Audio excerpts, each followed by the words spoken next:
नमस्कार।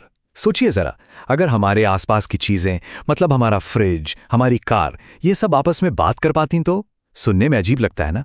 पर यही है इंटरनेट ऑफ थिंग्स यानी आईओटी। एक ऐसी टेक्नोलॉजी जो पता है बिल्कुल चुपके से हमारी पूरी दुनिया को बदल रही है। तो चलिए आज इसी कमाल की दुनिया को थोड़ा और करीब से समझते हैं। जरा कल्पना कीजिए कि सुबह अलार्म बजते ही आपकी कॉफी मशीन को पता चल जाए कि अब उठने का समय हो गया है और वो खुद ब खुद कॉफी बनाना शुरू कर दे। ये कोई साइफाई फिल्म का सीन नहीं है, ये तो आईओटी की असलियत है। एक छोटा सा उदाहरण जो दिखाता है कि हमारी रोज की चीजें भी कितनी स्मार्ट हो सकती हैं।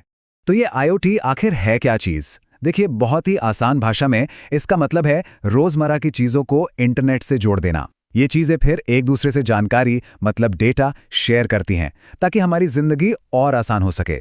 बस यही है इसका मूल कॉन्सेप्ट। तो सवाल ये है कि ये स्मार्ट दुनिया असल में काम कैसे करती है? वो कॉफी मेकर इतना स्मार्ट कैसे हो गया? चलिए अब इस टेक्नोलॉजी के पीछे जो पूरा सिस्टम काम कर रहा है उसे थोड़ा खोलकर देखते हैं। इसे समझने का एक बहुत ही बढ़िया तरीका है इसे अपने शरीर की तरह सोचना। जी हाँ, एक इंसान के शरीर की तरह। जैसे हमारे शरीर के अलग अलग हिस्से हैं, हमारी इंद्रियां, नसें और हमारा दिमाग, ठीक वैसे ही एक आईओटी सिस्टम काम करता है। तो इस सिस्टम के 3 बहुत ही आसान स्टेप्स हैं। पहला स्टेप है सेंसेस यानी हमारी इंद्रियां।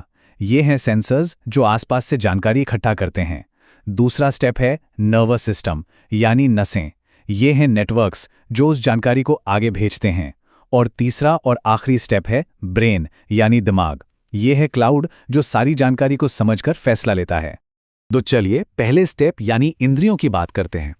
ये सेंसर्स छोटे छोटे डिवाइस होते हैं जो दुनिया को महसूस करते हैं, जैसे घरों में लगे टेम्परेचर सेंसर या ऑफिस में लाइट जलाने वाले मोशन सेंसर, हमारी स्मार्ट वॉच में लगा हार्ट रेट सेंसर या फिर गाड़ियों में पार्किंग के लिए प्रॉक्सिमिटी सेंसर। यहाँ तक कि खेतों में मिट्टी की नमी बताने वाले ह्यूमिडिटी सेंसर भी इसी का हिस्सा हैं। अच्छा, अब जो डेटा इन सेंसर्स ने इकट्ठा किया है उसे दिमाग तक पहुंचाने के लिए एक नर्वस सिस्टम भी तो चाहिए, यानी एक नेटवर्क। ये 2 तरह के होते हैं। छोटी दूरी के लिए जैसे घर या ऑफिस में वाईफाई और ब्लूटूथ काम आते हैं, पर जब डेटा को बहुत दूर भेजना हो, मान लीजिए पूरे शहर में या बड़े बड़े खेतों में, तब 4G, 5G और लोरावैन जैसी लॉन्ग रेंज टेक्नोलॉजी इस्तेमाल होती है। और आखिर में ये सारा डेटा पहुंचता है दिमाग के पास। ये दिमाग हो सकता है क्लाउड मतलब इंटरनेट पर मौजूद एक बहुत पावरफुल कंप्यूटर, या फिर एज कंप्यूटिंग। एज कंप्यूटिंग एक नई चीज है जहां डेटा को डिवाइस के पास ही प्रोसेस कर लिया जाता है ताकि फैसले और भी तेजी से लिए जा सकें। यहीं पर यह तय होता है कि अब करना क्या है। चलिए अब थ्योरी से हटकर असल दुनिया में आते हैं। देखते हैं कि आईओटी हमारी रोज की जिंदगी में कहां-कहां मौजूद है। शायद कई जगह हम इसका इस्तेमाल कर भी रहे हैं और हमें पता भी नहीं। सबसे पहला और सबसे कॉमन उदाहरण है स्मार्ट होम्स। जब घर की लाइट्स, पंखे, एसी सब एक दूसरे से बात करते हैं तो जिंदगी आसान हो जाती है। आप कमरे में आएं तो लाइट जल जाए और आपके जाने पे बंद हो जाए। इससे आराम भी मिलता है और बिजली भी बचती है। हेल्थ केयर में तो आईओटी जैसे क्रांति ही ले आया है। ये जो हम स्मार्ट वॉच या फिटनेस बैंड पहनते हैं, ये लगातार हमारी हार्ट रेट, ऑक्सीजन लेवल जैसे चीज़ों पर नज़र रखते हैं और ये ज़रूरी जानकारी सीधे डॉक्टर तक पहुंचा सकते हैं। इससे किसी भी हेल्थ प्रॉब्लम का पता बहुत जल्दी लग सकता है।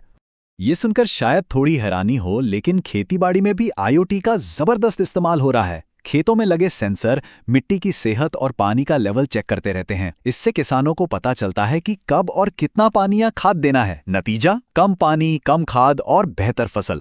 और सड़कों का क्या हाल है? वहां भी आईओटी चीजों को स्मार्ट बना रहा है।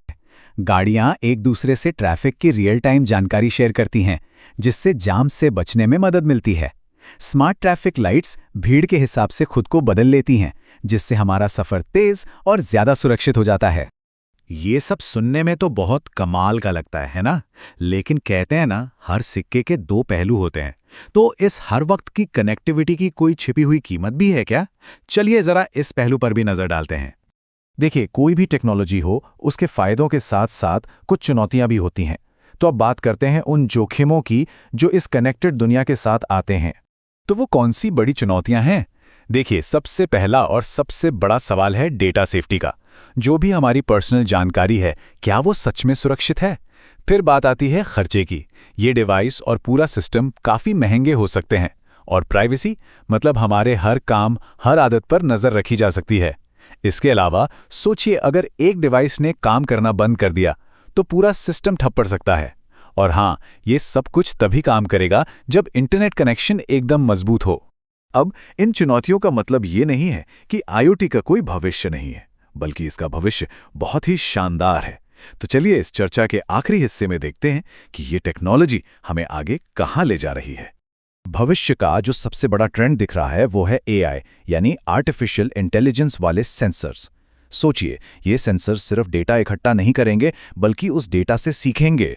वो पैटर्न को समझेंगे और खुद ही बेहतर फैसले लेंगे बिना किसी इंसानी मदद के। मतलब डिवाइस सच में इंटेलिजेंट बन जाएंगे। आखिर में ये एक लाइन IoT के पूरे मकसद को बहुत अच्छे से समझाती है। एक ऐसी दुनिया बनाना जहां डिवाइस हमारे लिए खुद ब खुद काम करें और हमारी रोजमर्रा की जिंदगी को कम मेहनत में बेहतर बनाने में मदद करें। यही असली लक्ष्य है। तो इस पूरी बातचीत को एक बहुत ही ज़रूरी सवाल पे आके रोकते हैं। जैसे जैसे हमारी ये असली दुनिया और डिजिटल दुनिया एक दूसरे में घुलती जा रही है, हमें ये सोचना होगा कि ऐसी कौन सी चीज़ें हैं, कौन से एहसास हैं या कौन से तजुर्बे हैं जिन्हें हमेशा ऑफलाइन ही रहना चाहिए, जिन्हें पूरी तरह से इंसानी ही रहना चाहिए। एक सवाल जो सोचने पर मजबूर करता है।